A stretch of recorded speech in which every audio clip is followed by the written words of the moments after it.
Olá, seja bem-vindo à aula de juro. Nesta aula iremos aprender os conceitos básicos para que possamos entender e realizar os cálculos de juro simples e juro composto.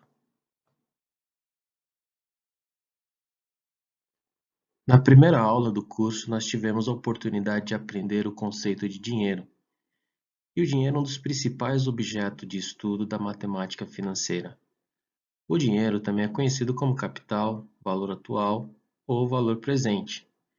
E a matemática financeira estuda a variação do dinheiro, ou capital, valor atual ou valor presente, ao longo do tempo, mediante uma determinada taxa de juros. O tempo é um elemento determinante na variação do capital, pois o valor do capital se ajusta ao longo do tempo para mais ou para menos. No cálculo de juro, iremos utilizar o tempo como um período. E o período de tempo vem sempre acompanhado de uma unidade de medida, por exemplo, um ano, um semestre, 4 trimestres, 12 meses, um mês, uma semana e um dia. É muito importante também que nós saibamos fazer a equivalência em diferentes medidas de tempo, como por exemplo, um ano também pode ser referenciado como 12 meses, ou também pode ser referenciado como 360 dias.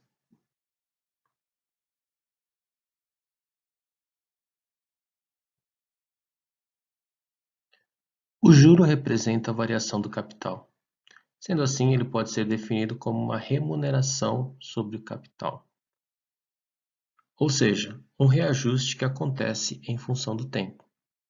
A sua função é fazer com que o capital, ao longo do tempo, mantenha o seu poder de compra. Desta forma, percebemos claramente que existe uma relação entre capital, tempo e juro. O juro pode ser classificado em dois tipos: o juro simples ou o composto. Para efeito de cálculo, nós iremos utilizar algumas variáveis.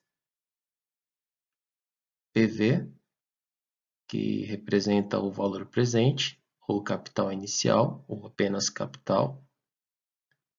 FV, trata o valor futuro, ou montante, ou valor nominal, que é o resultado da aplicação do capital inicial.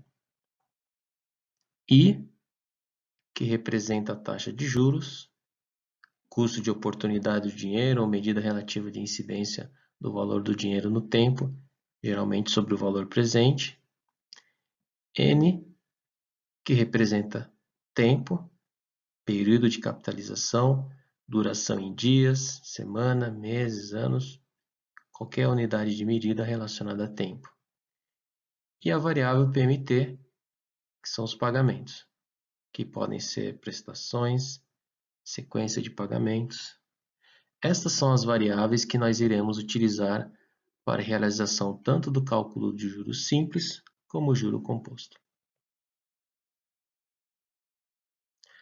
Agora, o mais importante é poder localizar estas variáveis em nossa calculadora HP12C. Na figura, podemos ver claramente a localização dessas variáveis. Então, nós temos aqui o N, depois nós temos o I, lembrando que o N significa o tempo ou período, o I a taxa, depois nós temos aqui o valor presente, os pagamentos, PMT, e o valor futuro.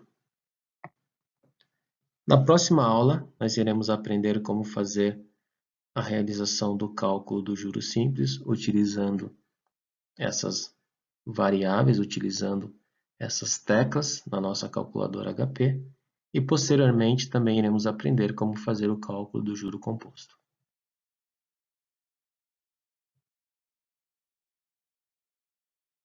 Encerramos aqui a nossa aula de hoje. Aproveite para estudar os conteúdos adicionais e realizar as atividades. Nos encontramos na próxima aula.